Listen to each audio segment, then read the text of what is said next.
بسم اللہ الرحمن الرحیم۔ حضرت ابو محمد امام جعفر صادق کے حالات و مناقب۔ تعارف۔ آپ کا نام نامی جعفر صادق اور کنیت ابو محمد ہے۔ آپ کے مناقب اور کرامتوں کے متعلق جو کچھ بھی تحریر کیا جائے بہت کم ہے۔ آپ امت محمدی کے لیے صرف بادشاہ اور حجت نبوی کے لیے روشن دلیل ہی نہیں بلکہ صدق و تحقیق پر عمل پیرا بھی ہیں۔ اولیاء کرام کے باغ کا پھل، آل علی، نبیوں کے سردار کے جگر گوشہ اور صحیح معنوں میں وارث نبی بھی ہیں، اور آپ کی عظمت و شان کے اعتبار سے ان خطابات کو کس طرح بھی نامناسب نہیں کہا جا سکتا، اور یہ بات ہم پہلے ہی عرض کر چکے ہیں کہ انبیاء و صحابہ اور اہل بیت کے حالات اگر تفصیل کے ساتھ لکھے جائیں تو اس کے لیے الگ ایک ضخیم کتاب کی ضرورت ہے۔ اسی لیے ہم اپنی تصنیف میں حصول و برکت کے لیے صرف ان اولیاء کرام کے حالات و مناقب بیان کر رہے ہیں جو اہل بیت کے بعد ہوئے، اور ان میں سب سے پہلے حضرت امام جعفر صادق کے حالات سے شروع کر رہے ہیں۔ حالات۔ آپ کا درجہ صحابہ کرام کے بعد ہی آتا ہے، لیکن اہل بیت میں شامل ہونے کی وجہ سے نہ صرف باب طریقت ہی میں آپ سے ارشادات منقول ہیں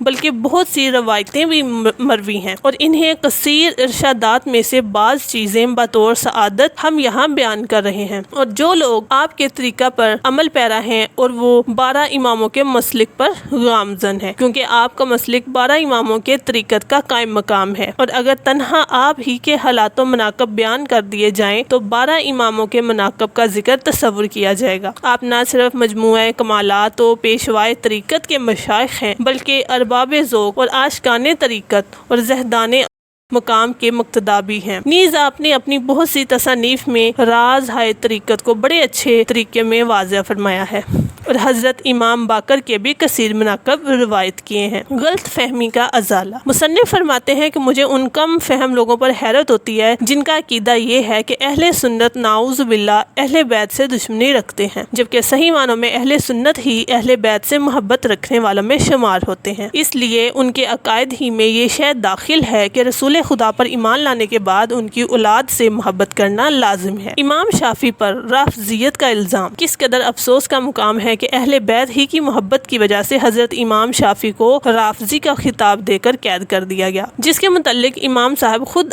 اپنے ہی ایک شعر میں ارشاد فرماتے ہیں کہ اگر اہل بیت سے محبت کا نام رفض ہے تو پھر پورے عالم کو میرے رافضی ہونے پر گواہ رہنا چاہیے، اور اگر بالفرض اہل بیت اور صحابہ کرام سے محبت کرنا ارکان ایمان میں داخل نہ بھی ہو تب بھی ان سے محبت کرنے اور ان کے حالات سے باخبر رہنے میں کیا ہی مذائقہ ہے۔ اس لیے ہر اہل ایمان کے لیے ضروری ہے کہ جس طرح وہ حضور اکرم صلی اللہ علیہ وآلہ وسلم کے مراتب سے آگاہی حاصل کرتا ہے، اسی طرح خلفائے راشدین اور دیگر صحابہ کرام اور اہل بیت کے مراتب کو بھی مراتب افضل خیال کرے۔ عظمت اولیاء کا اظہار۔ خلیفہ منصور نے ایک شب اپنے بیٹوں کو حکم دیا کہ امام جعفر صادق کو میرے روبرو پیش کرو تاکہ میں ان کو قتل کر دوں۔ وزیر نے عرض کیا کہ دنیا کو خیر بات کہہ کر جو شخص عزلت نشین ہو گیا ہو اس کو قتل کرنا قرین مصلحت نہیں، لیکن خلیفہ نے غضبناک ہو کر کہا کہ میرے حکم کی تعمیل تم پر ضروری ہے۔ چنانچہ مجبوراً جب وزیر امام جعفر صادق رحمۃ اللہ علیہ کو لینے چلا گیا تو منصور نے غلاموں کو ہدایت کر دی کہ جس وقت میں اپنے سر سے تاج اتاروں فی الفور امام جعفر صادق کو قتل کر دینا، لیکن جب آپ تشریف لائے تو آپ کے عظمت و جلال نے خلیفہ کو اس درجہ متاثر کر دیا کہ وہ بے قرار ہو کر آپ کے استقبال کے لیے کھڑا ہو گیا، اور نہ صرف آپ کو صدر مقام پر بٹھایا بلکہ خود بھی مؤدبانہ آپ کے سامنے بیٹھ کر آپ کی حاجات و ضروریات کے متعلق دریافت کرنے لگا۔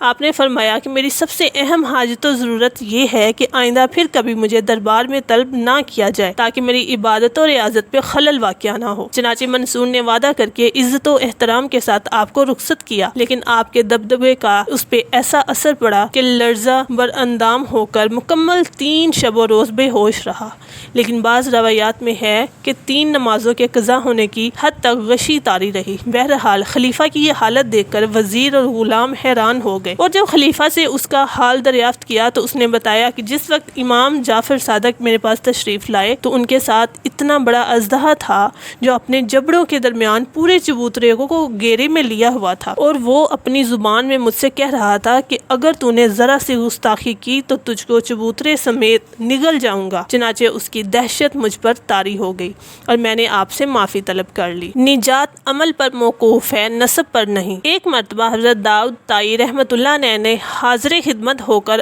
امام جعفر صادق رحمۃ اللہ علیہ سے عرض کیا کہ آپ چونکہ اہل بیت میں سے ہیں اس لیے مجھ کو کوئی نصیحت فرمائیں، لیکن آپ خاموش رہے۔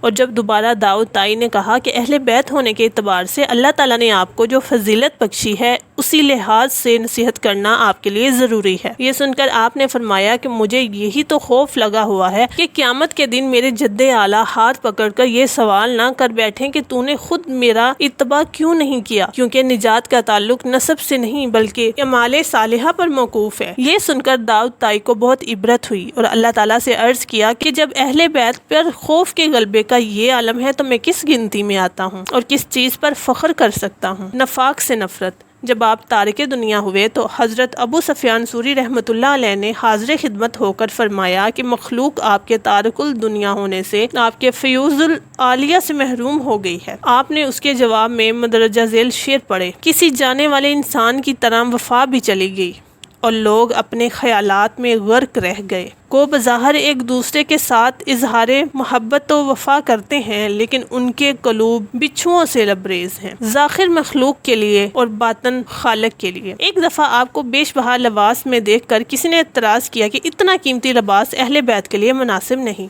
تو آپ نے اس کا ہاتھ پکڑ کر جب اپنی آستین پر پھیرا تو اس کو آپ کا لباس ٹاٹ سے بھی زیادہ کھردرا محسوس ہوا۔ اس وقت آپ نے فرمایا: مخلوق کی نگاہوں میں تو یہ عمدہ لباس ہے لیکن حق کے لیے یہ کھردرا ہے۔ پیارے دوستو، آج کے لیے اتنا ہی۔ نیکسٹ ایپیسوڈ کے لیے چینل کو سبسکرائب کیجیے گا اور اگر ویڈیو پسند آئی تو ویڈیو کو لائک لازمی کیجیے گا اور اپنے دوستوں کو شیئر کیجیے گا۔ اللہ حافظ۔